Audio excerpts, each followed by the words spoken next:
Hi, I'm so excited. Oh my god. Hi. Hi, how are you? I am really well. Thank you for asking. Today is the 5th of March. Oh, hi. Um, I voted because on the 1st was our election and I voted. And honestly, we're not really happy about the results. But anyway, I don't really want to go into politics right now. This is a reading wrap up, which I haven't really done in like a couple years. So these are all the books that I read during May. Also, we're gonna take a look at the books I'm currently reading, and because it was my birthday on May 30th, I turned 21.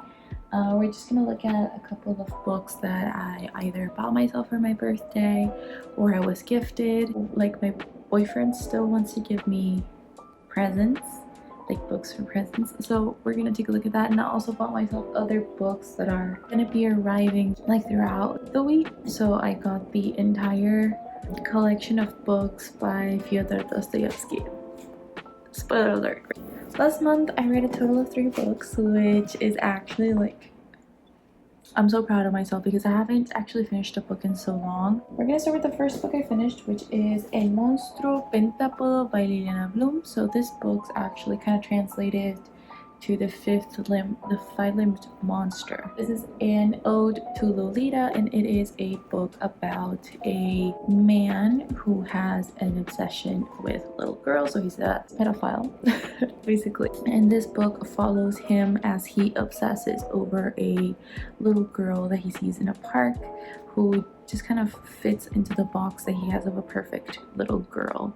And at the same time, like parallel to that, we have a woman who is like writing letters to him. So we've got the story like going from the beginning, and then parallel to that we have the story told through letters starting from the end, and they kind of come together to, in the climax of the story is like the moment of, you know, like, I don't want to spoil it. So this was a really amazing read. I would not give it a star system. I don't believe in ratings anymore.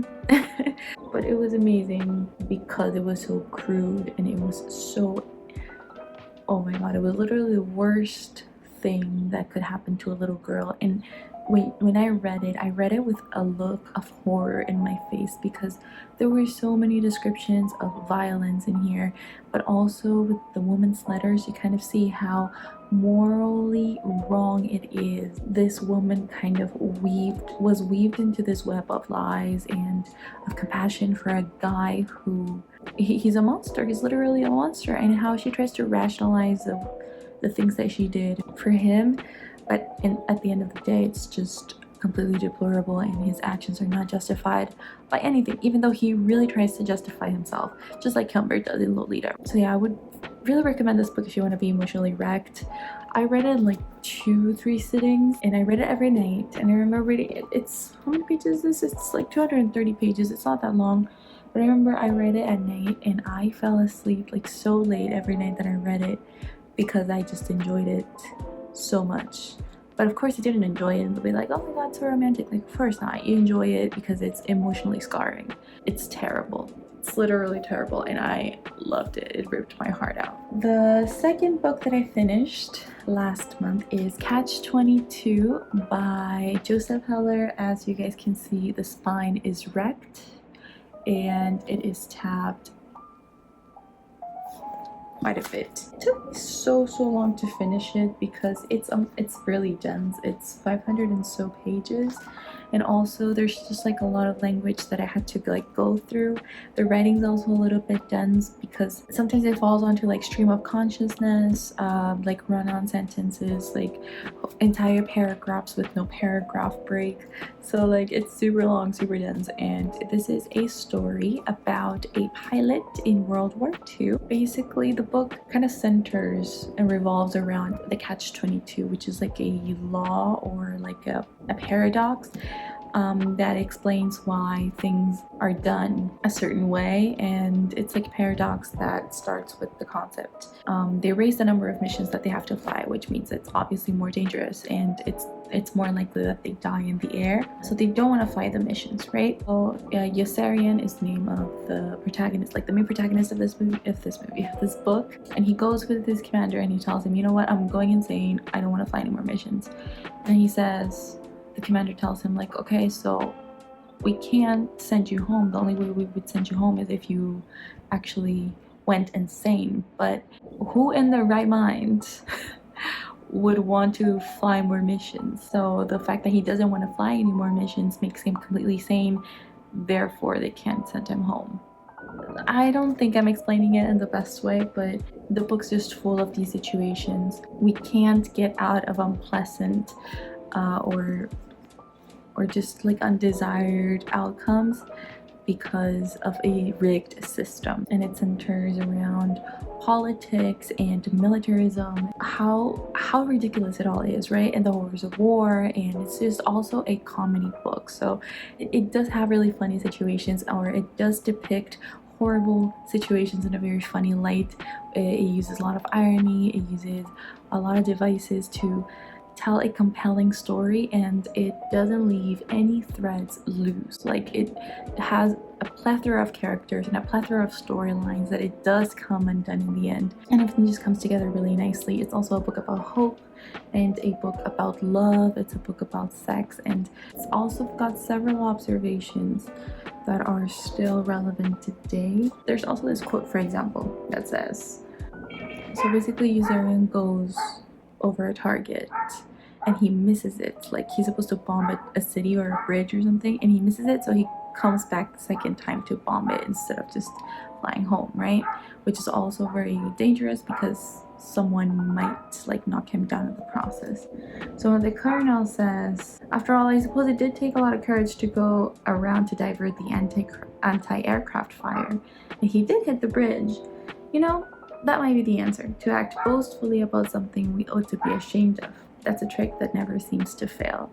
And that's a quote about how if we sound confident about something, even though it's wrong or something that we should have been ashamed of, we can trick other people into thinking that what we did is actually something to be proud of. It's just got so many things that you can reflect back on, and it's a masterpiece. And I loved it, even though I also hated the fact that it was so dense and so long, and that it took me like 2 months to read it. Love-hate relationship, a catch-22. 100% would recommend you guys read this book. And then the last book that I finished is also a book that I flew through, The Poppy War by R.F. Kuang. I don't know why I still kind of pronounce this as R.F. Kuang instead of Kuang. So I'm so sorry. It's a high fantasy about a girl who has to go through these trials. So in the country that she lives in, at a certain age, I think it's like 16, they have to go through a test. Like, all the citizens of the country have to go through a test when they turn 16, and that will determine what university that they're sorted in. The university that they're sorted in is actually going to define their future, right? So there's the military academy, there's the philosophy academy, there's the, you know, there's different types of universities, and that's going to kind of predict the level of success they're going to have. So the higher that they score, the more prestigious the university that they go into. So she actually aces the test. She's got one of the highest scores, and she gets into a military university. Also, the country goes into war because she finds shamanism. So that means that she's also able to speak with the gods. So essentially, I would also give this 5 stars. It's super well crafted, and I think that this was the most amazing thing to come to my life at the perfect time. It's like 3 months ago, I got obsessed. Like, I just obsessed over topics, and you know, you go through a Wikipedia rabbit hole. So I went through a Wikipedia rabbit hole with World War II. I eventually found my way onto Japanese like concentration camps and like Japanese war atrocities. And then I found my way into their relationships with Korea and China. Some of the most notable events that really like scarred me reading them was the rape of Nanking. Essentially, this book recounts World War II. So Essentially, it's like a reconstruction of Sino-Japanese relations. Rebecca Kwong, I think she majored in Chinese studies when she was in university, so she knows a lot about this topic. She just fleshes out, she is the first book to like flesh out the entire world and the relationships that like mortals have with the gods. So here mythology is very, very much real, and shamans do exist, and they actually, you know, can channel powers through the gods, or the gods can channel powers through them. There's actually a scene so like an event so similar to the rape of Nanjing or Nanking, which I think was what the event took inspiration from in the book. My boyfriend is going to give the second and third installments of these books to me as a birthday present, so I'm really excited.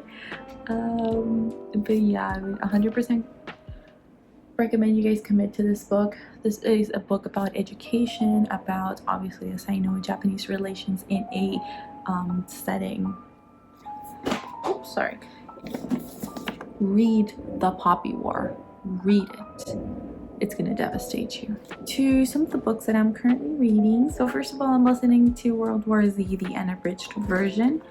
I listen to audiobooks quite often. Sometimes I listen to them when I'm like on the treadmill because I work out now. So sometimes when I'm on the treadmill or when I'm doing other things around the house, I just put on the audiobook and it helps me out. Or before I fall asleep, I start listening to it in English with the full cast.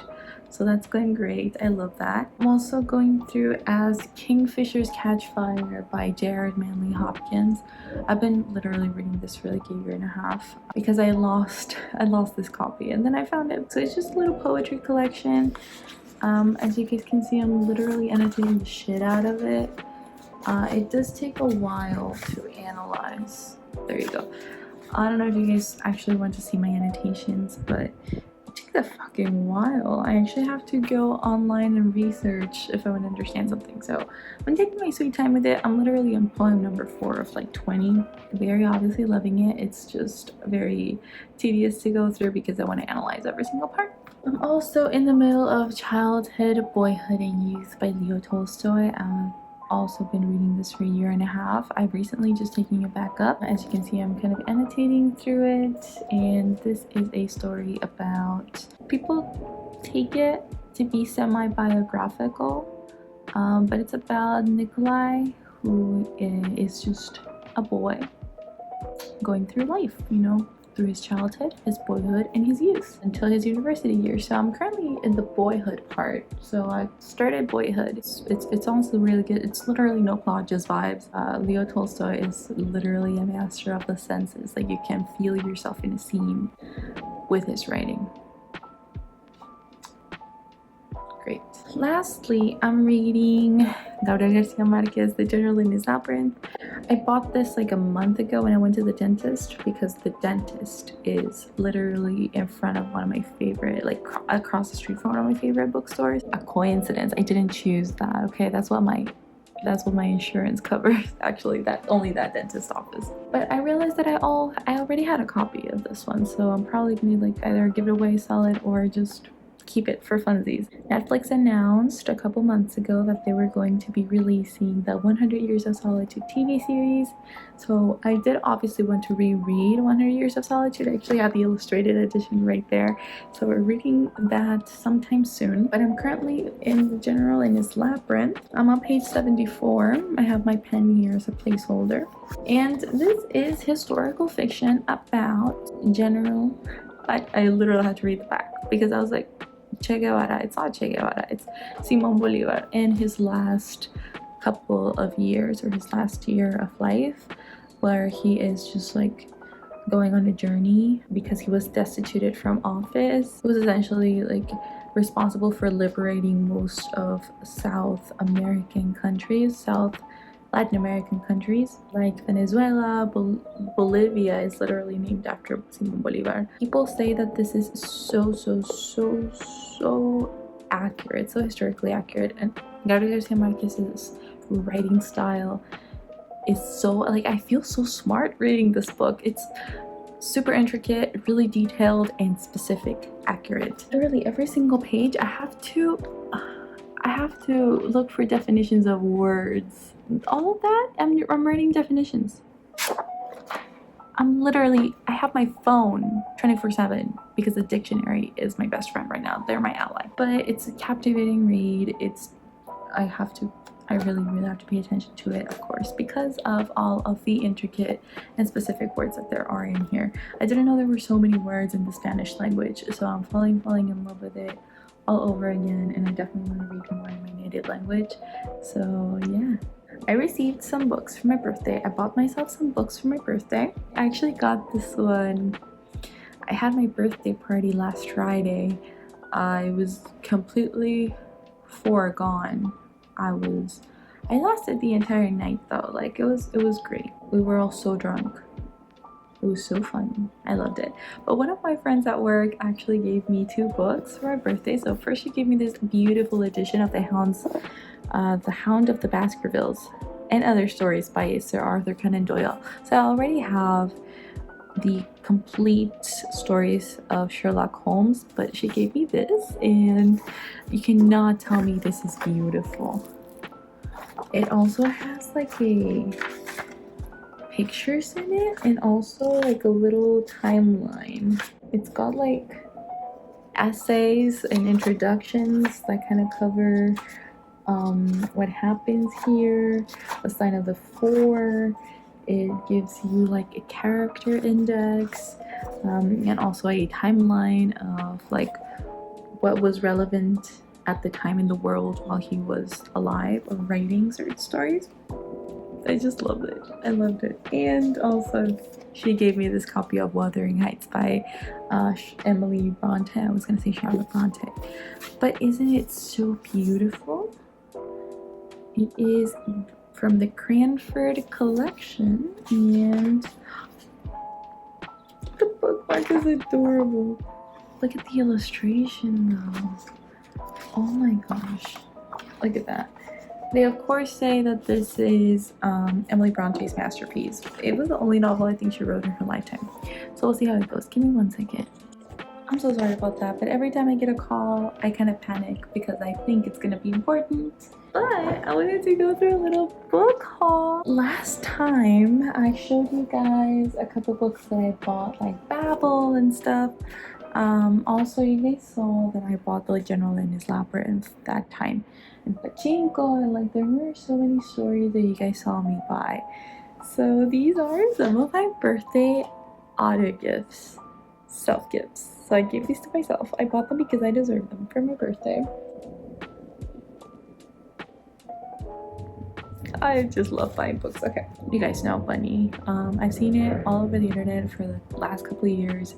It's a dark academia book, basically, about a cult of girls who call themselves Bunny. I'm so excited to read it. So excited because I'm starting my dark academia era. So I'm gonna read a lot of philosophy. I'm gonna learn a lot of languages. I'm going through Duolingo's German program and also relearning some French. The Secret History.